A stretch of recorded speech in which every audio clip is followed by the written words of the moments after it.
नमस्कार साथियों, आज की इस व्याख्यानमाला में मैं सबसे पहले एबीवीपी के हर्षरंजन जी का स्वागत करना चाहूँ, उनका धन्यवाद करना चाहूँगा कि मुझे इस महत्वपूर्ण विषय पर बोलने के लिए उन्होंने आमंत्रित किया। इसके साथ ही मैं अपने साथी विवेकानंद जी जो श्यामलाल कॉलेज में पढ़ाते हैं, उन्होंने इस संबंध में मुझे सूचना दी, उसके लिए भी उनका भी धन्यवाद। साथ ही एक बात मैं आप लोगों के साथ साझा करना चाहूँगा कि अगर आपको कुछ इस वक्तव्य से या जो आज ये बातें हम कर रहे हैं इनसे कुछ अच्छा मिले तो उसका श्रेय आप मुझे दे सकते हैं। अगर कुछ आपको अच्छा प्राप्त ना हो पाए तो आगे प्रयास करेंगे और उसका जो सारा क्रेडिट वो हर्ष जी को और विवेकानंद जी को जाएगा, ऐसा मैं पहले से ही आप लोगों के सामने अपनी बात कहते हुए स्पष्ट करता हूँ। देखिए, एबीवीपी से हमारा भी जुड़ाव रहा है अपनी छात्र के दिनों में भी। जब हम अपने विद्यार्थी जीवन में थे तब से ही हम इससे प्रत्यक्ष और अप्रत्यक्ष रूप से इस संगठन से जुड़े हुए हैं। वास्तविक रूप से एबीवीपी एक छात्र शक्ति और राष्ट्र शक्ति ऐसा करके हम एक उद्घोष भी करते हैं कि और एबीवीपी डायनामाइट ऐसे करके उद्घोष जब हम करते हैं तो छात्र शक्ति का मतलब है कि वह हमारे राष्ट्र की प्राणवायु के रूप में काम करती है। और दीनदयाल उपाध्याय जी ने ऐसी ही शक्ति को, जिसको हम प्राणवायु कहते हैं, ऐसी ही शक्ति को अपने सिद्धांतों में विराट स्वरूप में हमारे सामने प्रस्तुत किया है। विराट स्वरूप में प्रस्तुत किया है और ये विराट स्वरूप राष्ट्र के उस चिंतन का एक और अंश है जिसके बारे में आज विस्तार से चर्चा करने के लिए हम यहाँ पर उपस्थित हैं। और वो दूसरा रूप है चित्ती, जिसके बारे में आज हम यहाँ पर एक बात करने के लिए आए हैं और मुझे आप लोगों ने इस पर बात करने के लिए जो है आमंत्रित किया है। मैं आप सबका धन्यवाद करता हूँ। सबसे पहले मैं कुछ मूलभूत बातों के बारे में आपको बता देता हूँ कि दीनदयाल जी के बहुत सारे विचार हम लोग अक्सर सुनते रहते हैं। जैसे उनका राष्ट्र का विचार, उनका सांस्कृतिक राष्ट्रवाद का विचार, उनका अखंड भारत संबंधी विचार, उनके व्यष्टि समष्टि परमिष्टि संबंधी विचार और उनका विशेष रूप से अर्थायाम संबंधी विचार और एकात्मक मानवतावादी विचार। ये वो विचार हैं जो हम जब दीनदयाल जी को पढ़ते हैं तो हमें आए दिन अपने सामने इनका जो है संस्मरण भी होता है और हमें देखने को मिलते हैं। लेकिन साथियों, मैं आपको एक बात स्पष्ट रूप से कहना चाहता हूं कि ये दीनदयाल जी के वे व्यवहारिक सिद्धांत हैं जिनकी जड़ में उनका ये चित्ती संबंधी विचार है। यानी कि किसी भी व्यवहारिक सिद्धांत का जो आधार होता है, वो जो जिसके ऊपर उन सिद्धांतों को खड़ा किया जाता है, जैसे व्यष्टि समष्टि संबंधी विचार है, एकात्म मानवता संबंधी विचार है, सांस्कृतिक राष्ट्रवादी संबंधी विचार है, या ऐसे ही अनन्य विचार जो दीनदयाल जी हमारे सामने प्रस्तुत करते हैं, उन सब विचारों का जो मूल है वो दीनदयाल जी का चित्ती दर्शन है। चित्ती दर्शन के बारे में मैं आप लोगों को थोड़ा सा ऐतिहासिक रूप से और फिर चित्ती दर्शन के बारे में दीनदयाल उपाध्याय जी के क्या अपने विचार हैं, क्या दीनदयाल उपाध्याय जी ने सही मायनों में चित्ती दर्शन का वैसा ही अध्ययन किया था जैसा कि कोई एक मजा हुआ दार्शनिक करता है, जैसे प्लेटो ने किया, जैसे रूसो ने किया, या किसी और महान दार्शनिक ने पूरी तर्क संगतता के साथ इस विचार को, अपने विचारों को सामने रखा। क्या दीनदयाल जी भी उसी प्रकार से एक सच्चे दार्शनिक के रूप में इन विचारों को रख पाए, या उनका दर्शन हमें कहाँ से मिलता है और ये विचार दीनदयाल जी कहाँ से ग्रहण करते हैं और किस प्रकार से उन पुरातन विचारों को, चित्ती का विचार कोई नया विचार नहीं है, ऐसा कोई पहला विचार नहीं है जिसको दीनदयाल जी ने ही हमारे सामने रखा हो। दीनदयाल जी के स्मृति भाषणमाला में 1978 में बात करते हुए बोलते हुए विश्वनाथ वर्मा जी ने अपने विचार जो है चित्ती संबंधी विचारों को प्रकट करते हुए चित्ती के कुछ प्रकारों का और उनके संदर्भों का जो है विवेचन हमारे सामने किया था। इस विषय में विश्वनाथ प्रसाद जी कहते हैं कि निरपेक्ष वास्तविकता को भी हम चित्ती की अवधारणा से अभिहित कर सकते हैं, जो अंतरिक्ष की एक अनुष्ठानिक प्रक्रिया के लिए प्रयुक्त वैदिक शब्द है। यानी कि वैदिक शास्त्रों में इस चित्ती शब्द का प्रयोग किया गया है और कहां-कहां अन्य हमारे धर्म ग्रंथों में इसका प्रयोग किया गया है, इसके बारे में भी वो लिखते हैं। वो कहते हैं कि वाजसेनेयी संहिता में चित्ती, और चित्ती किस किस प्रकार में हमारे सामने रखी गई है उसके बारे में। वाजसेनेयी संहिता में चित्ती को स्त्रीलिंग विवेक या समझ के रूप में ध्वनित किया गया है। सापेक्ष शारीरिक में यह चित्ती आत्मदीप्त चैतन्य के रूप है। देवी महामात्य में चित्ती का प्रयोग पुल्लिंग अर्थों में किया गया है, जो सुबुद्ध मस्तिष्क एवं प्रज्ञा का परिचायक है।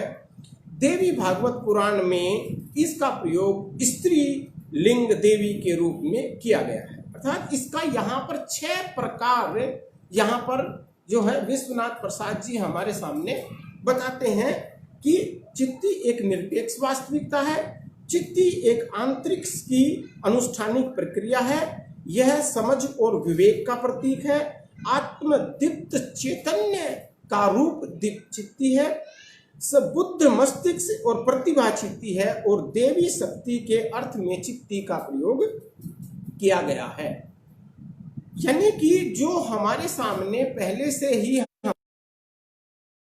पुरातन जो एक विचार है उसको एक नयापन आधुनिकतन देने का जो श्रेय है वो हम निश्चित रूप से दीनदयाल जी को देते हैं कि इस विचार को जो विभिन्न प्रकार से हमारे सामने पहले से ही हमारे सांस्कृतिक ग्रंथों में उपस्थित है, उसको एक नयापन देकर उसको एक सांस्कृतिक परिवेश के अंदर ढालने का, उसको नवीनतम बनाने का श्रेय हमारे सामने दीनदयाल उपाध्याय जी को जानता है। और इसलिए हम भारतीय राष्ट्रीय संस्कृति के अंदर दीनदयाल जी को सांस्कृतिक दार्शनिकों की श्रेणी में रखते हैं। और दीनदयाल जी एक बात अपने बारे में बड़े स्पष्ट रूप से कहते थे कि मैं राजनीति में संस्कृति का राजदूत हूं। इसका मतलब है कि उनके लिए राजनीति केवल सत्ता भर हासिल करने का जो है समझ नहीं थी, बल्कि राजनीति में भी वे सांस्कृतिक आयामों को ढूंढते रहना चाहते थे। और उन सांस्कृतिक आयामों में जो सबसे प्रमुख आयाम है वो उनका ये चित्ती दर्शन है, जिसके आधार पर वह एक विशेष प्रकार की संस्कृति का, एक विशेष प्रकार की, इस बात को आप ध्यान दीजिएगा कि एक विशेष प्रकार की संस्कृति का निर्माण कर अखंड भारत, चैतन्य भारत, हिंदू राष्ट्र की स्थापना के लिए आजीवन जो है इसमें निरंतर लगे रहे अपनी अंतिम सांस तक। अब बात आती है कि दीनदयाल जी ने इस चित्ती संबंधी विचार को कहां से ग्रहण किया है, क्योंकि ये बात मैं आप लोगों को स्पष्ट रूप से निश्चित रूप से दीनदयाल उपाध्याय जी दार्शनिकों की उस श्रेणी में नहीं आते जिस प्रकार की श्रेणियों में प्लेटो या रूसो आते हैं, जिन्होंने एक क्रमबद्ध, एक तार्किक तरीके से जो है एक दर्शन अध्ययन किया है। इसका एक प्रमुख कारण ये है कि दीनदयाल जी एक दार्शनिक विचारक होने के साथ साथ एक व्यवहारिक राजनीतिक कुशल सांस्कृतिक जो है हमारी संस्कृति के वाहक के रूप में थे। तो उन्होंने केवल किताबों तक अपने ज्ञान को सीमित नहीं रखा, बल्कि उसको व्यवहारिक रूप में उतार कर सच्ची देशभक्ति का जो है प्रमाण हमारे सामने प्रस्तुत किया है। उपाध्याय जी ने संभवतः इस विचार को देशिक शास्त्र नामक एक ग्रंथ से लिया है। ये देशिक शास्त्र नामक एक ग्रंथ है जिसके लेखक बद्री शाह ढुलधरिया है और ये वाराणसी से प्रकाशित एक छोटी सी पुस्तक है। इस पुस्तक से इस विचार को दीनदयाल जी ने लिया है। साथियों, यहाँ पर मैं एक शब्द का प्रयोग बार बार करूंगा जिसका प्रयोग हमारे शास्त्रों में भी हुआ है, देशिक शास्त्र में भी हुआ है और दीनदयाल जी कहते हैं जो शब्द है जाति। यहाँ पर जाति शब्द हमारी हिंदू समाज में पाए जाने वाली विभिन्न जातियों से नहीं है। यहाँ पर जाति शब्द का प्रयोग राष्ट्र के संदर्भ में किया गया है। तो जाति शब्द का जब भी संदर्भ आएगा तो उसका सीधा सा तात्पर्य है कि वह एक राष्ट्र को संबोधित करने वाला शब्द है। इस देशिक शास्त्र नामक ग्रंथ के अंदर जाति अर्थात राष्ट्र को सर्वोपरि संस्था के रूप में स्थापित किया गया है, माना गया है और इसके दो प्रधान तत्व, दो प्रमुख तत्वों की वर्णन जो है यहाँ पर किया गया है। एक चित्ती और दूसरा विराट, यानी कि एक संस्कृति उसका शरीर और दूसरी उसकी प्राणवायु, जिसके बारे में हमने शुरुआत में ही जिक्र किया कि उस प्राणवायु शक्ति कर्म शक्ति के रूप में जिस प्रकार से एक सांस्कृतिक संगठन के रूप में एबीवीपी हमारे सामने प्रस्तुत है, ऐसे ही संगठनों की जो बात करने की, ऐसे ही संगठनों की कल्पना दीनदयाल जी सांस्कृतिक जो है संगठनों के रूप में देश को चलायमान रखने के लिए कहते हैं। क्योंकि अगर यह प्राणवायु ही समाप्त हो जाएगी, अगर हमारी कर्म शक्ति ही समाप्त हो जाएगी, तो ये निश्चित रूप से मानकर चलिए कि धीरे धीरे धीरे धीरे करके हमारी चित्ती भी समाप्त हो जाएगी और वो गर्त में चली जाएगी और हमारा पूरा राष्ट्र अधोगति को प्राप्त होगा। इस प्रकार के विचार जो हैं आपको इसके देखने को मिलेंगे। यह चित्ती जाति अथवा राष्ट्र के समस्त व्यक्तियों के परम सुख की भावना के रूप में हमारे सामने प्रस्तुत।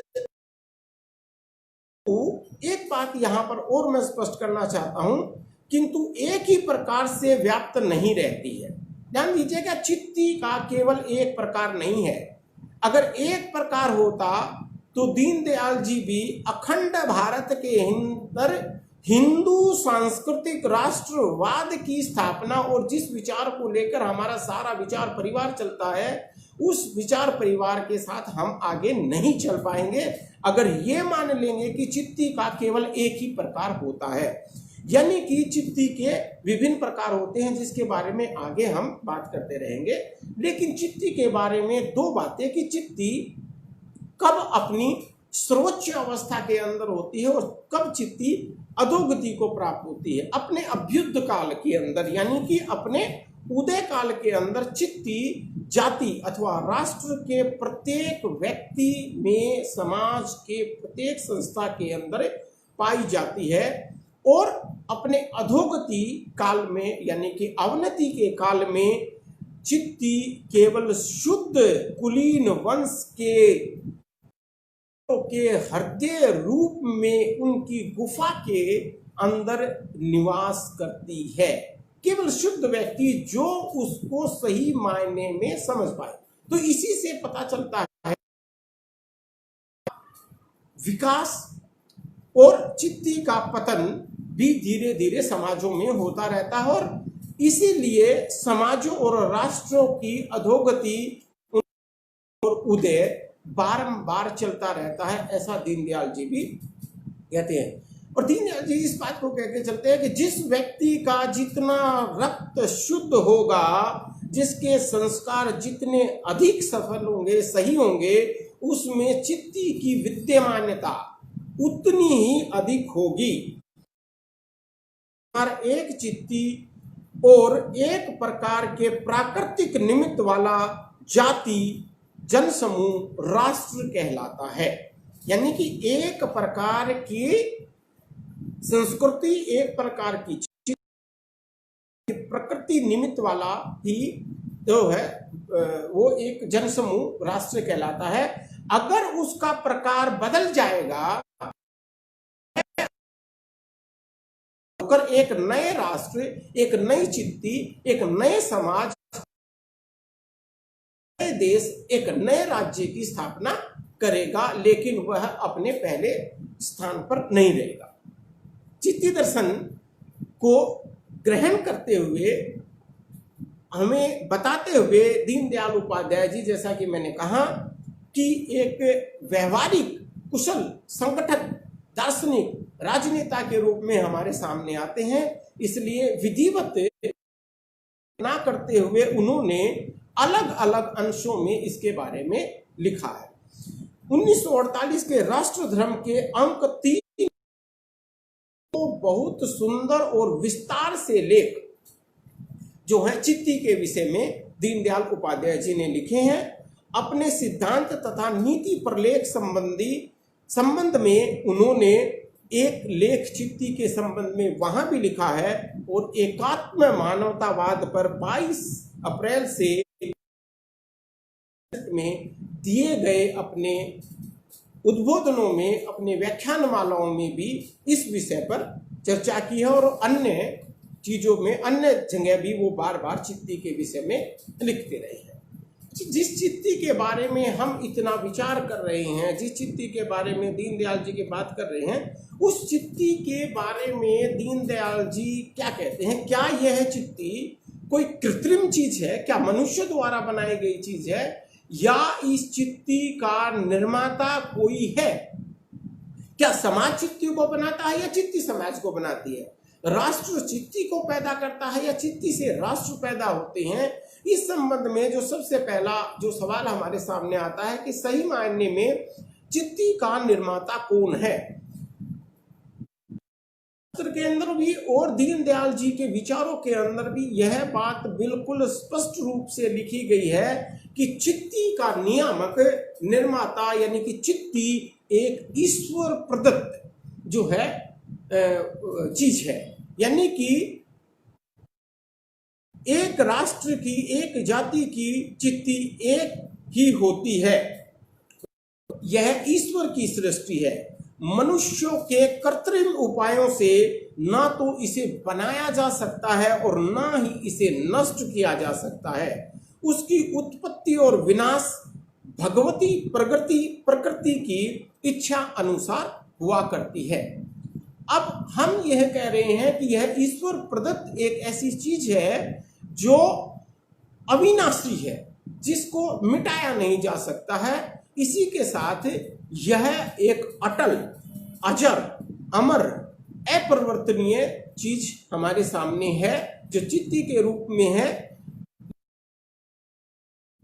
उत्थान और पतन की बातें हमारे सामने अक्सर आती रहती हैं।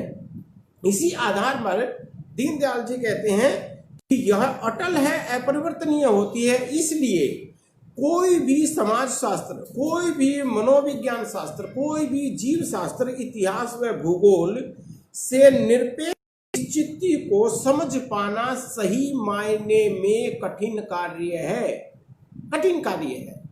यानी कि ना तो इस चित्ती का जो है नियामक ईश्वर है, और कोई समाजशास्त्र, कोई मनोविज्ञान, कोई अर्थशास्त्री, कोई जो है इतिहास और कोई जीव शास्त्र इसको समझ पाने में इतना सक्षम नहीं है। क्यों?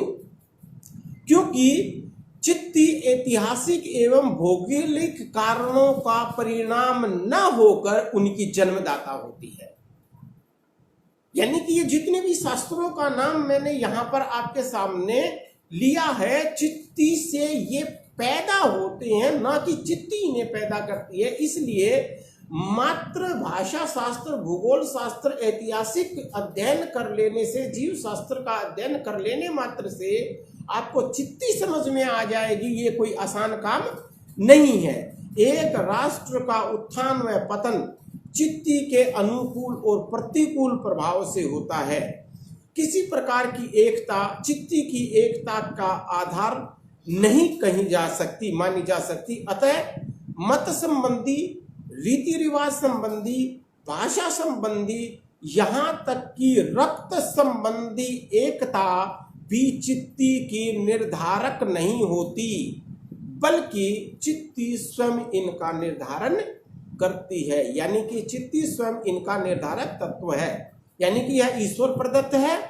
यह किसी भौगोलिक, समाज शास्त्रीय, ऐतिहासिक अथवा किसी अन्य शास्त्र के द्वारा ना तो इसका निर्माण किया जा सकता है और ना ही किसी भी प्रकार की एकता हो जाने से, किसी भी प्रकार की एकता, चाहे वह जातीय एकता हो, चाहे सामाजिक एकता हो, चाहे वह धर्म संबंधी एकता हो, किसी भी एकता से चित्ती उपस्थित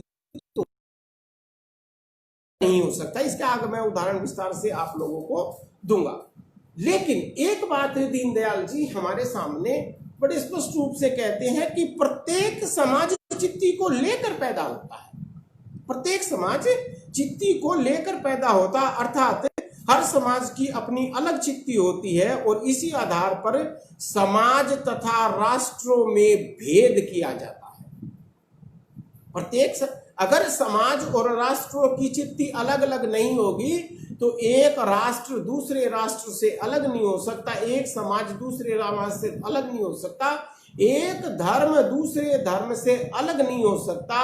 और इसी आधार पर आगे चलकर दीनदयाल जी ये कहते हैं कि हिंदू, ईसाईयत और इस्लामियत में कोई एकता अगर स्थापित करने की कोशिश करता है तो वह नहीं हो सकती, क्योंकि इन तीनों धर्मों की चित्ती, इनका मूल अलग अलग है, इनकी संस्कृति, इनका समाज, इनकी ऐतिहासिकता अलग अलग है। ये चाहे बेशक से एक भौगोलिक स्थिति में हिंदुस्तान में ही क्यों ना रहते हो, नहीं इनकी चित्ती एक जैसी हो सकती है। यह बात भी हमारे सामने रखते हैं। इसलिए एक राष्ट्र ही हो सकता है और उस एक राष्ट्र के अंदर वह राष्ट्र सांस्कृतिक रूप से एकबद्ध तभी हो सकता है जब उसमें चित्ती की एकता स्थापित की जाएगी, यानी ऐसी चित्ती के लोग रहेंगे तभी उस राष्ट्र की बात हमारे सामने आएगी और एक प्रकार का समाज, एक प्रकार का राष्ट्र, एक प्रकार की चित्ती से होता है। अब चित्ती ईश्वर प्रदत्त है, ऐतिहासिक भौगोलिक परिस्थितियों से भी नहीं चलती और चित्ती जो है प्रत्येक समाज पैदा लेकर होता है, अपने साथ लेके चलता है। ये चित्ती है क्या सही मायने में, इसका हमारे शरीर के अंदर, हमारे देश के अंदर, हमारे समाज के अंदर, हमारी संस्थाओं के अंदर क्या भूमिका है, किस प्रकार से ये हमारे सामने आती है, इस बारे में अपने विचार प्रकट करते हुए दीनदयाल जी बड़े स्पष्ट रूप से कहते हैं कि चित्ती राष्ट्र की आत्मा होती है। जिस प्रकार से प्रत्येक मनुष्य के शरीर आत्मा उसको उसके चैतन्य रूप में रखती है, उसके सारे विचारों का स्रोत उसकी आत्मा होती है, प्रकार से चित्ती भी एक राष्ट्र की आत्मा होती है। लेकिन क्या मात्र शरीर के सभी अंगों को एक साथ जोड़ लेने से शरीर संपूर्ण रूप से निकल कर आता है? नहीं, जब तक उस भाव का प्रस्तुतिकरण ना हो और सारे अंग एक जैसे तरीके से काम ना करें तब तक हम अपने परिणामों तक नहीं पहुंच सकते। ठीक इसी प्रकार से हरेक राष्ट्र की आत्मा एक चित्ती के रूप में प्रस्तुत होती है और राष्ट्र को परिभाषित करते समय दीनदयाल जी ने बड़े बड़े सुंदर शब्दों में कहा है कि राष्ट्र केवल सीमाओं से और भौगोलिक परिस्थितियों से तय होने वाली चीज नहीं है। जब तक एक राष्ट्र के अंदर ममत्व भाव नहीं जागृत हो जाता, भारत को भारत मात्र कह देने से राष्ट्र नहीं बन पाएगा। भारत को जब तक भारत माता नहीं हम कहेंगे तब तक हम अपनी चित्ती को जागृत, अपनी आत्मा को, अपने राष्ट्र की आत्मा को जागृत नहीं कर सकते हैं, क्योंकि राष्ट्र के अंदर चित्ती एक आत्मा के स्वरूप में है और उसमें ममत्व भाव का होना अत्यंत आवश्यक है। और प्रत्येक राष्ट्र की अपनी एक विशेष प्रकृति होती है और उनके ऐतिहासिक और भौगोलिक कारण उसको जन्म नहीं देते बल्कि वह उनकी जन्मजाता होती है। इसे ही चित्ती कहते हैं। राष्ट्रों का उदय और पतन चित्ती के अनुकूल और प्रतिकूल व्यवहार पर निर्भर करता है। चित्ती की आत्मा के समान ही राष्ट्र की आत्मा होती है और इसी के परिणाम स्वरूप राष्ट्र में एकात्मकता फूटती है। राष्ट्र की इस आत्मा को हमारे शास्त्रों में चित्ती कहा गया है। भिन्न भिन्न राष्ट्रों की अलग अलग चित्ती होने के कारण ही हम एक राष्ट्र दूसरे राष्ट्र पे शासन होने पर अपने आप को गुलाम अथवा स्वतंत्र पाता है। दीनदयाल जी बड़े स्पष्ट रूप से कहते हैं कि जब से इस सृष्टि का संचालन होना शुरू हुआ है, जब से इस सृष्टि का निर्माण होना शुरू हुआ है, तब से मनुष्य का मनुष्य पर शासन शाश्वत है, शाश्वत है। कोई ऐसी श्रेणी नहीं रही है जिस श्रेणी में मनुष्य का मनुष्य पर शासन न हो। लेकिन दो समाजों की चित्ती अलग अलग हो जाने से पर राष्ट्र के शासन पर नियंत्रण कर लेने के बाद हम अपने आप को स्वतंत्र मानते हैं और उसको अपने राज्य से भगा देने के बाद या उसको खदेड़ देने के बाद हम अपने आप को स्वतंत्र मानते हैं। तो स्वतंत्रता की अवस्था में जब आक्रांत हमारी चित्ती आक्रांत हो जाती है, तब हम गुलामी की जंजीरों में जकड़ जाते हैं। और देशभक्तों का यहाँ पर बड़ा सुंदर जो है देशभक्ति का जो है वर्णन दीनदयाल जी ने कहा है कि देशभक्ति मात्र अंग्रेजों को या विदेशियों को भगा देने से, अपने व्यक्तिगत स्वार्थों की पूर्ति न होने पर, उनका विरोध करने पर, अपने की जो है पूर्ति न होने पर उनका, अपने मात्र अपमान हो जाने पर किसी का विरोध करने का नाम देशभक्ति नहीं है। देशभक्ति है, वो कहते हैं कि अगर इस प्रकार की देशभक्ति है तो जब देश आजाद हो जाए या देशभक्ति समाप्त। सच्चा देशभक्त वह नहीं है जो इसको इन विदेशियों की स्वतंत्रता से स्वतंत्र करवाए। सच्चा देशभक्त वह है जो जन जन के अंदर सांस्कृतिक चेतना अथवा चित्ती को जागृत करता है। यह उसका कर्तव्य है और चित्ती को जागृत करने वाला व्यक्ति ही सबसे बड़ा जो है देशभक्त माना जाता है। दीनदयाल जी कहते हैं कि क्या हम अपने देश में जब हम स्वतंत्र हो जाते हैं, जब हमारे ऊपर किसी और प्रकार की चित्ती वाले राष्ट्र का शासन नहीं होता, क्या हमारी सरकार का शासन नहीं होता? होता है। क्या हमें कष्ट नहीं होते? होते हैं। क्या हमारे यहाँ अकाल बाढ़ नहीं आते? आते हैं। तो क्या हम उन सब के लिए अपनी सरकार को दोषी ठहराते? नहीं ठहराते। जब विदेशी शासन था तब उनको हम दोषी ठहराते थे। अपना ही शासन होने पर, ऐसी विपत्तियां आने पर भी हंसकर उनको स्वीकार करते हैं, इस बात के लिए कि शासन करने वाला व्यक्ति और हम एक समान एक चित्ती हैं, तो सुख और दुख को हम एक साथ जो है ग्रहण करेंगे। चित्ती ही राष्ट्रत्व का द्योतक है। दीनदयाल जी आगे कहते हैं, अतः किसी भी राष्ट्र की एकता के लिए मूल कारण सांस्कृतिक, सभ्यता, धर्म, भाषा आदि की एकता नहीं है। देखिए, मैं आपको पहले भी कह चुका हूं, एक ही धर्म के अगर दो व्यक्ति अलग अलग प्रकार की चित्ती से संचालित होंगे तो एक धर्म में होने के बावजूद भी उनको एक नहीं कहा जा सकता है, जिसका मैं आगे चलकर आपको स्पष्ट उदाहरण जो है मैं दूंगा। शरीर के इसी में कहते हैं, तो शरीर के अंगों में केवल एकत्रीकरण मात्र से जीवन नहीं होता है, किंतु आत्मा की स्थिति ही जीवन और चैतन्य की जो है तात्पर्य है।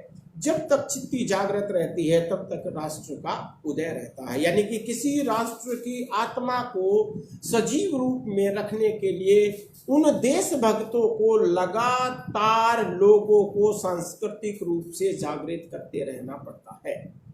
और सांस्कृतिक रूप से जागृत करते रहना पड़ता है तो इसका अभिप्राय यह है कि चित्ती राष्ट्रीय संस्कृति की नियामक भी होती है। एक राष्ट्र की संस्कृति क्या होगी उसका निर्धारण भी चित्ती से होता है। किसी समूह की कोई मूल प्रकृति होती है, ऐसा दीनदयाल जी कहते हैं कि किसी एक विशेष समय की कोई एक अपनी मूल प्रकृति होती है। चित्ती ही किसी समाज की वह प्रकृति होती है जो जन्मजात है तथा जो ऐतिहासिक कारणों से नहीं। चित्ती तो मूलभूत है, चित्ती को लेकर समाज पैदा होता है और उस समाज की संस्कृति की दिशा, उस समाज की संस्कृति की दिशा चित्ती तय करती है।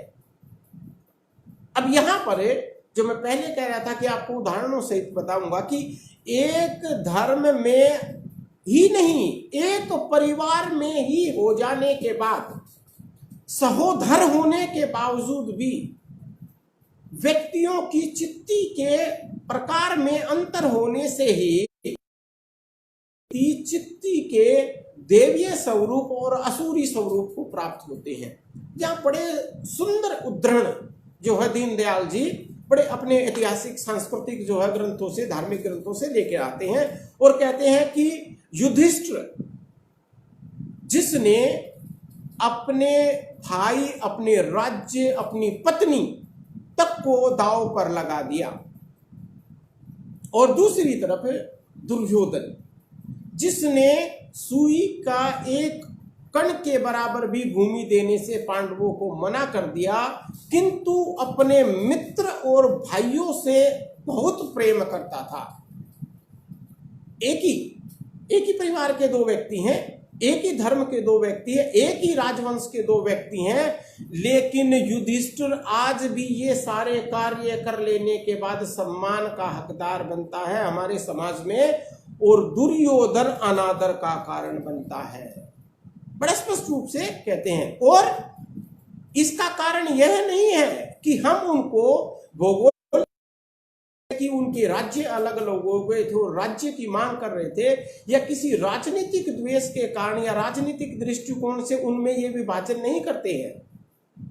हमारी संस्कृति ये है कि जो सत्य के साथ खड़ा हुआ है, जो जागृत है, जो सत्य के लिए खड़ा है, उसको हम देवीय स्वरूप, भी दो प्रकार है, एक देवीय प्रकार है, एक असुर प्रकार है।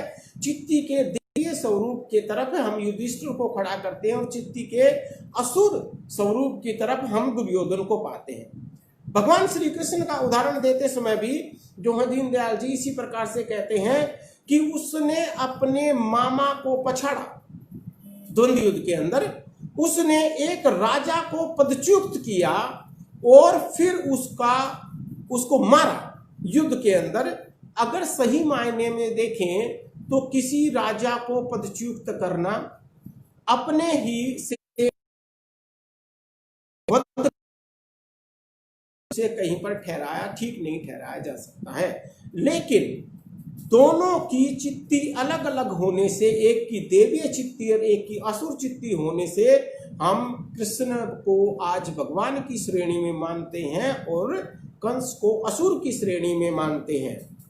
ठीक इसी प्रकार से एक ही परिवार में अपने पिता की मृत्यु का कारण बनने पर प्रहलाद को आज भी हम विष्णु के परम भक्त के रूप में मानते हैं, हरि के परम भक्त के रूप में मानते हैं, और उसके पिता हिरण्यकश्यप को हम असुरी शक्ति के रूप में मानते हैं। यानी कि संस्कृति और विकृति के आधार पर, संस्कृति और विकृति के, देखिए दीनदयाल जी संस्कृति और कुसंस्कृति नहीं कहते, वो कहते हैं कि कुसंस्कृति होती है, दो ही चीजें होती है, एक संस्कृति होती है जिसको हम धारण कर सकते हैं, एक जो विकृति होती है जिसको हम धारण नहीं कर सकते हैं, और जो चित्ती के पोषक हैं वे संस्कृति के वाहक कहे जाते हैं। चित्ती के पोषक हैं जो सही कार्य करते हैं, जो समाज में संस्कृति को सही अनुकूल दिशा में लेकर जाते हैं और विकृतियों से छुटकारा दिलाते हैं, वह लोग चित्ती के देवीय स्वरूप को प्रस्तुत करते हैं, और इसके विरुद्ध कार्य करने वाले चित्ती के विकृत रूप को हमारे सामने प्रस्तुत करते हैं। तो चित्ती सही मायने में एक राष्ट्रीय संस्कृति के द्योतक के रूप में, एक नियामक के रूप में, एक जन्मदाता के रूप में भी हमारे सामने आती है। चित्ती मनुष्य में आत्मा और राष्ट्र में राष्ट्र की आत्मा के रूप में निवास करती है, ऐसा दीनदयाल जी हमारे सामने अपने विचार प्रस्तुत करते हुए कहते हैं। लेकिन क्या हमारा शरीर केवल मस्तिष्क हमारे शरीर की सभी आवश्यकताओं को पूरा कर सकता है? क्या हमारा एक हाथ हमारे शरीर की सभी आवश्यकताओं को पूरा कर सकता है? या हमारे पैर या शरीर का कोई भी अंग, दिल से लेकर गुर्दे से लेकर हम किसी भी चीज से बात करें, क्या मात्र एक शरीर के अंग से ही हम अपने सारे कार्यों को पूरा कर सकते हैं? नहीं कर सकते। इनके अंदर एक तारतम्यता का होना जरूरी है। और इसीलिए दीनदयाल जी कहते हैं कि चित्ती अपने कार्यों का संपादन करने के लिए विभिन्न संस्थाओं की जन्मदात्री के रूप में भी हमारे सामने प्रस्तुत होती है। वो विभिन्न संस्थाएं से चित्ती नहीं बनती हैं, ये मैं अभी पहले स्पष्ट कर चुका हूं। बहुत बिल्कुल एक परिवार के लोग भी मिलकर एक साथ रहने से भी एक जैसी चित्ती का निर्माण नहीं कर सकते हैं। इसलिए समाज की चित्ती स्वयं को अभिव्यक्त करने का तथा व्यक्तियों को विभिन्न, यहां पर दीनदयाल जी कहते हैं कि समाज की चित्ती स्वयं को अभिव्यक्त करने के लिए तथा व्यक्तियों को विभिन्न पुरुषार्थों को संपन्न करने की सुविधा प्राप्त करने के लिए अनेक संस्थाओं को जन्म देती है। जैसे मैंने बताया कि जिस प्रकार व्यक्ति अपने अनेक कार्यों को संपन्न करने के लिए अपने शरीर के अलग अलग अंगों का प्रयोग करता है, ठीक उसी प्रकार से चित्ती भी ऐसी संस्थाओं को जन्म देती है जो उसके जो है राष्ट्र के कार्यों को संपादन, जो है समाज के कार्यों को पूरा करेंगे। समाज में इनकी वही स्थिति होती है जो शरीर में अंगों की होती है। अतः इस प्रकार जाति, वर्ण,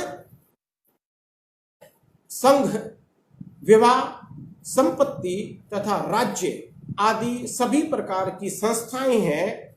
यहां पर मैं आपको बता देना चाहता हूं, पहले भी मैंने कहा है कि दीनदयाल जी राष्ट्र, राज्य और देश, इनमें बहुत स्पष्ट रूप से भेद करते। राष्ट्र शाश्वत है, चित्ती शाश्वत है।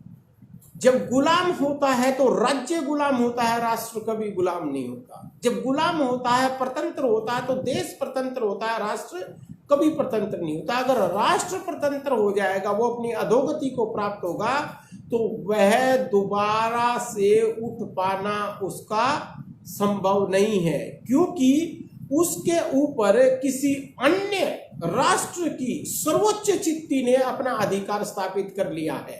इसलिए राष्ट्र सजग रहता है। और जैसा कि बिल्कुल शुरुआत में ही कहा कि जब चित्ती या समाज या राष्ट्र के ऊपर कुछ संकट आता है, तो वह शुद्ध वर्ण के लोगों के हृदय में जिस प्रकार से गुफा में कोई चीज सुरक्षित रहती है, उसी प्रकार से चित्ती सुरक्षित रहती है। और यह उन व्यक्तियों का कर्तव्य है कि फिर लोगों को दोबारा से, अगर परतंत्र हो भी गए हैं, तो दोबारा से उनको जागृत करे, दोबारा से उनके अंदर ऊर्जा फूके और फिर अपने राष्ट्र को दोबारा से उत्थान की तरफ लेके जाए। तो यहाँ पर राज्य भी एक वो संस्था है जो राष्ट्र के लिए काम करने वाली संस्था है। राज्य शाश्वत नहीं है, देश शाश्वत नहीं है, राष्ट्र शाश्वत है, चित्ती शाश्वत है। ऐसा कहकर दीनदयाल जी विचार हमारे सामने रखते हैं। वो कहते हैं कि वह एक राष्ट्र जो ममत्व भाव से जागृत है तथा जिसकी वह सब, जिसकी चित्ती चैतन्यमान है, वह शाश्वत है, वही राष्ट्र हमेशा जागृत रहता है। इससे आगे राष्ट्रों के बारे में ही कि एक राष्ट्र जिसकी बात हम करते आ रहे हैं कि चित्ती राष्ट्र के उदयपात में, यानी कि उत्थान और पतन का निर्धारण भी चित्ती के द्वारा होता है। दीनदयाल जी स्पष्ट रूप से कहते हैं कि कोई भी राष्ट्र विकटित बिल्कुल नहीं होता, वो शाश्वत तो रहता है, लेकिन उसका उत्थान और पतन संस्कृतियों का उत्थान और पतन, समाज में जो उत्थान और पतन, समाज का विकसित होना और अविकसित होना और विकासशील स्थिति में होना, ये सब इस बात पर निर्भर करता है कि उस समाज, उस राष्ट्र, उस देश, उस राज्य के चित्ती की अवस्था क्या है। वह ईश्वर प्रदत्त है, लेकिन उसमें परिवर्तन होता रहता है। तो चित्ती के प्रकाश में ही राष्ट्र का उदय होता है और चित्ती के विनाश से राष्ट्र का पतन होता है। पतंतर अवस्था में चित्ती आक्रांत होती है।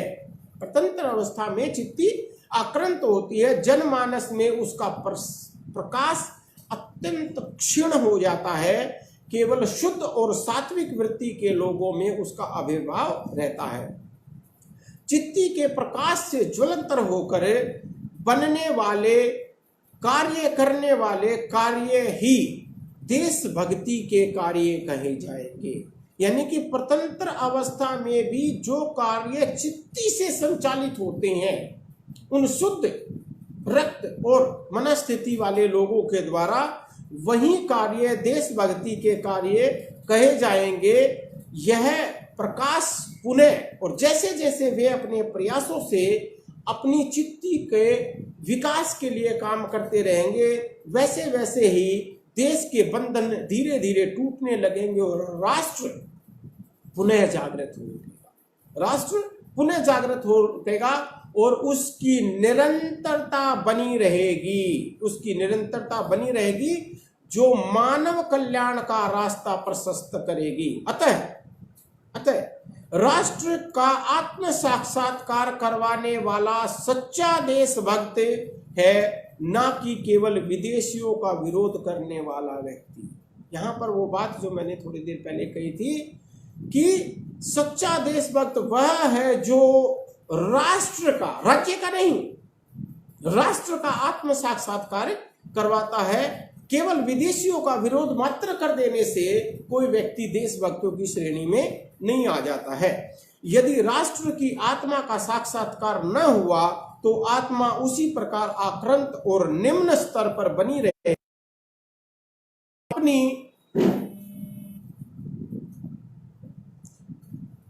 रहेगी और अपनी चित्ती के ऊपर अन्य किसी राष्ट्र की चित्ती का प्रभाव भी बना रहेगा।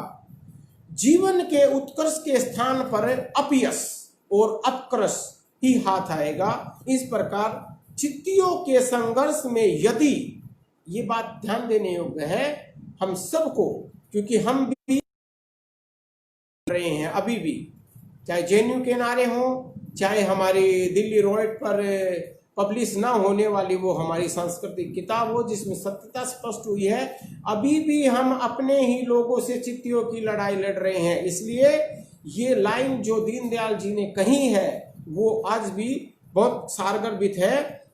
इस प्रकार चित्तियों के संघर्ष में यदि देशीय चित्ती बलवती न हुई तो अंत में राष्ट्र जीवन नष्ट हो जाएगा और दूसरा राष्ट्र उसका स्थान ले लेगा। ये मैंने पहले कहा, चित्ती को प्रज्वलित करते रहना, चित्ती को शाश्वत अवस्था में रहते जो है बनाए रखना, उसको विनाश तो कोई कर नहीं सकता है। लेकिन जैसे ही हमारी चित्ती, हमारी देशीय चित्ती जो है घर्षण की तरफ, पतन की तरफ बढ़ेगी, वैसे ही विदेशीय प्रभाव वाली चित्ती, ये सब लोग जेएनयू में जिसने देश की बर्बादी के नारे लगाए वो हमारे खून है, हमारे रक्त हैं, मेरे देश की संतान है, हमारे ही पुरुषों द्वारा जनित वे व्यक्ति हैं। लेकिन उनकी चित्ती का निर्माण देशीय संस्कृति, अखंड भारत और सांस्कृतिक राष्ट्रवाद के तहत नहीं हुआ है, इसलिए वे ऐसा कह पाए और उनको आत्मग्लानि तक भी नहीं। इसलिए हमको अथक प्रयास करते रहना है कि जब तक उस चित्ती को हम अपनी देशीय चित्ती में समाहित ना कर दे, देशीय चित्ती में समाहित ना कर दे, ये हम अपना कर्तव्य माने और तब तक हम आगे चलते रहेंगे। क्योंकि यह चेतना जगाना भी चित्ती का ही काम है और इसलिए चित्ती राष्ट्र की चैतन्य शक्ति है। चित्ती राष्ट्र की चैतन्य शक्ति भी है। जनसमूह, चित्ती जनसमूह के प्रत्येक व्यक्ति में मातृभूमि के प्रति परम सुख की भावना रूप में रहती है। वह सर्वोत्कृष्ट सुख जिसके समक्ष अन्य सब बातें फीकी लगे, वह चित्ती द्वारा ही स्थापित होती है। ऐसा दीनदयाल जी हमारे सामने कहते हैं कि जिसके सामने उस चित्ती जो मातृभूमि को लेकर सामने बढ़ती है, उसकी स्थापना हो जाने पर और सारी बातें हमें फीकी लगने लगती है। हमारे कष्ट, हमारे दुख, हम किस प्रकार के जो है अपेक्षाओं से गुजर रहे हैं, वे सारी चीजें फीकी लगने पड़ती हैं और हम अपने स्रोत्र जो है सुख की बात करते हैं। इसकी झलक व्यक्तियों के प्रत्येक कार्यों में दिखाई पड़ती है। उसके समस्त व्यापार, निश्रेष्ठ चेष्टाएं, अखिल कर्म इसी चित्ती के प्रकाश में चैतन्य रहते हैं। जब तक चित्ती जागृत और निरामय रहती है, तब तक राष्ट्र का अभ्युदय होता रहता है। इसी चेतना के आधार पर राष्ट्र संगठित होते हैं। चित्ती से जागृत और एकीभूत हुई समष्टि की प्राकृतिक क्षत्र शक्ति अर्थात अनिष्टों का विनाश कर उससे रक्षा करने वाली शक्ति ही विराट है। जिसको अगर आज के युग में अगर हम कहें तो वह छात्र शक्ति, प्राणवायु, कर्म शक्ति, हमारे जैसे जिस प्रकार से हमारी एबीवीपी काम करती है, वह इस देश की प्राण शक्ति के रूप में काम करती है। और यह उसका कर्तव्य है, यह उसका परम दायित्व है, यह उसका परम ध्येय है कि इस चैतन्यवान शक्ति को जो है हमेशा जागृत रखे, क्योंकि यह चित्ती के राष्ट्र के दूसरे प्रधान तत्व के रूप में, विराट स्वरूप में हमारे सामने रहती है। चित्ती के विनाश के साथ साथ, उसके अधोगति के साथ साथ हमारी प्राण शक्ति, हम ये अगर कहें कि हम बच जाएंगे, चित्ती नष्ट बेशक हो जाए, तो ऐसा हो नहीं सकता। शरीर और उसकी आत्मा समाप्त हो जाने पर उसके प्राण भी समाप्त होंगे, ये सुनिश्चित होता है। तो हमें अपने प्राणों की रक्षा के लिए, हमारी कर्म शक्ति को बनाए रखने के लिए हमको निरंतर इसके लिए प्रयास करते रहना पड़ेगा। इसी संगठित कार्य शक्ति विराट से संचालित होकर राष्ट्र विश्व में अजय बनकर खड़ा रहता है। यही राष्ट्र के संबंध में चिरंतन सत्य सिद्धांत है और इसी सत्य में हिंदू राष्ट्र। दीनदयाल जी बड़े स्पष्ट रूप में इस चैतन्यमान चित्ती से प्रभावित होकर हमारे सामने हिंदू राष्ट्र का जो एक स्वप्न है, एक सांस्कृतिक राष्ट्र का जो स्वप्न है, एक ममत्व भाव से एक राष्ट्र का जो स्वप्न है, उसका दायित्व विराट और चित्ती दोनों के ऊपर बराबर बनाए रखते हैं। और इसलिए कहते हैं कि एक राष्ट्र का चैतन्य भी चित्ती के द्वारा ही निर्धारित होता है। अब दीनदयाल जी इतने सी बातें कहने के बाद भी अपने ग्रंथों में, अभी तो बड़ा सुंदर बहुत सारे उपस्थित हो गई हैं। दीनदयाल जी के विचारों को प्रचारित प्रसारित करने में महेश चंद्र शर्मा जी का अतुलनीय योगदान है। उन्होंने पहले किताबें लिखी, छोटे रूप में लिखी, बड़े रूप में लिखी। उसके बाद अब तो हमारे पास प्रभात प्रकाशन से 15 जो है खंडों में दीनदयाल उपाध्याय जो है वो संकलन भी आ गया है, जिसके अंदर सारे विचार एक साथ हम लोगों को मिल सकते हैं। तो दीनदयाल जी कहते हैं कि क्या हमारे ऐतिहासिकता में कुछ ऐसे महापुरुष हुए हैं क्या सही मायने में, जिन्होंने इस चित्ती को समझा है? इस बात के उदाहरण भी दीनदयाल जी हमारे सामने प्रस्तुत करते हैं। बड़े प्राचीन समय के उदाहरण ले लेकर और उसके अनुरूप किस किस व्यक्ति ने कार्य किया है, ये बात भी दीनदयाल जी हमारे सामने बताते हैं। और उन्होंने इन संबंधों में अपने प्रलेखों में, अपने यहाँ पर बड़े बड़े जो है वो नाटकों के रूप में या अलग अलग जो छोटे कहानियों के रूप में हमारे सामने प्रस्तुत किए। इसमें वे सम्राट चंद्रगुप्त और कौटिल्य, उसके महामात्य और गुरु कौटिल्य को सर्वोच्च श्रेणी में रखते हैं, जिन्होंने इस देश की चित्ती को सबसे पहले पहचाना। इस देश से जो है सिकंदर जैसे सम्राट, जिसको विश्व विजेता कहते हैं, उसको भगाने का श्रेय और उसके भाग जाने के बाद भी, वो तो हमारे पूरे देश की, राष्ट्र की शक्ति, सैनिक शक्ति, इसकी अपार जो है भौगोलिक और ऐतिहासिकता को देखकर जो है यहाँ से चला गया, लेकिन उसके बाद भी यह राष्ट्र खंड खंड में बटा हुआ राष्ट्र था। उस खंड खंड में बटे हुए राष्ट्र को एकजुट करने का काम चंद्रगुप्त और उसके गुरु चाणक्य ने किया। और इसका जिक्र जो है बहुत सुंदर शब्दों में, बहुत अच्छे तरीके से जो है हमारे सामने दीनदयाल उपाध्याय जी प्रस्तुत करते हैं। इसके बाद वो जगत गुरु श्री शंकराचार्य का बहुत सुंदर वर्णन जो है अपने ग्रंथों के अंदर करते हैं और उनके बारे में लिखा जाता है। देखिए, चित्ती को जागृत करने की कोई आयु भी नहीं होती है कि किसी विशेष आयु में जाकर जो है वो चित्ती जागृत होती है। अब कौटिल्य जैसे प्रौढ़ व्यवस्था में जो है उस बात को जो है अपने चंद्रगुप्त के माध्यम से उसको हमारे पूरे देश के अंदर ला पाए और जो है एक बड़े साम्राज्य की स्थापना, एक सही मायने में हिंदू राष्ट्र की स्थापना करने में कामयाब हुए। लेकिन सांस्कृतिक रूप से मात्र 32 वर्ष की आयु में जिन्होंने अपने प्राण त्याग दिए, ऐसे श्री शंकराचार्य जी, जगत गुरु शंकराचार्य जी, जिन्होंने मठों की स्थापना की, सांस्कृतिक राष्ट्रवाद की स्थापना की, सांस्कृतिक राष्ट्र की पहचान बनाई, इनका जो वर्णन भी जो है कहते हैं कि इन महापुरुषों ने देश की चित्ती को सही मायने में जाना, पहचाना और उसके अनुरूप कार्य करने का कार्य किया। उसके बाद वो श्री कृष्ण भगवान को इस श्रेणी में रखते हैं। उन्होंने भी देश की सच्चाई की, सत्यता की उस चित्ती को पहचाना और सही का साथ देकर एक धर्म युद्ध की जो है वो रचना की और उसमें से सारी असुरी चित्तियों को या असुरी शक्तियों जिनके कहते हैं चित्तियों को वो एक तरफ कर पाए। इसके बाद लोकमान्य तिलक और गोस्वामी तुलसीदास जी को भी दीनदयाल जी उसी श्रेणी में रखते हैं जिन लोगों ने देश की चित्ती को पहचाना।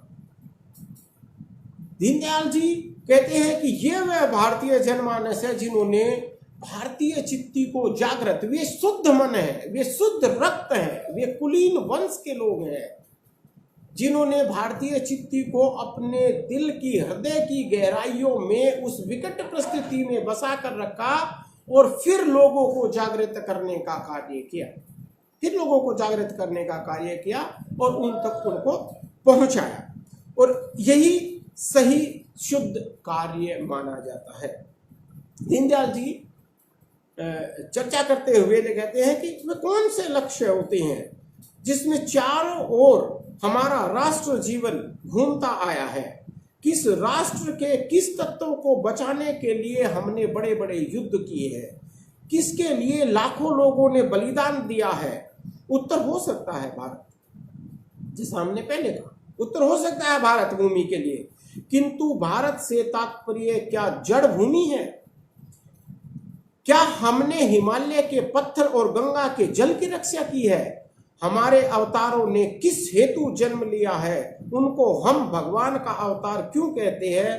अगर इन महापुरुषों का उत्तर हम सही दे सके तो हमें अपनी चित्ती का सही मायने में पता चल जाएगा। मेरा समय पूरा होता है और मैं आशा करता हूं कि मैं चित्ती से संबंधित दीनदयाल जी के विचारों पर कुछ विचार जो हमें थोड़ा रखने की स्पष्टता जो मैंने की है, कोशिश की है, या तो मैं तो यही कहूँगा कि दीनदयाल जी के विचारों को रखने की धृष्टता जो मैंने की है, अगर इसमें कोई त्रुटि हुई हो तो मैं अपनी तरफ से क्षमा मांगता हूँ। और आप सब लोगों ने इसको सुना, इससे अगर कुछ आप लोगों को प्राप्त हो तो मुझे बड़ा हर्ष होगा, और इसमें कुछ त्रुटियां रही होंगी तो हर्ष जी के माध्यम से आप मुझे अपनी बातें संप्रेषित कर सकते हैं। मैं उन त्रुटियों को सुधारने का पूरा प्रयास करूंगा। आप सबका बहुत बहुत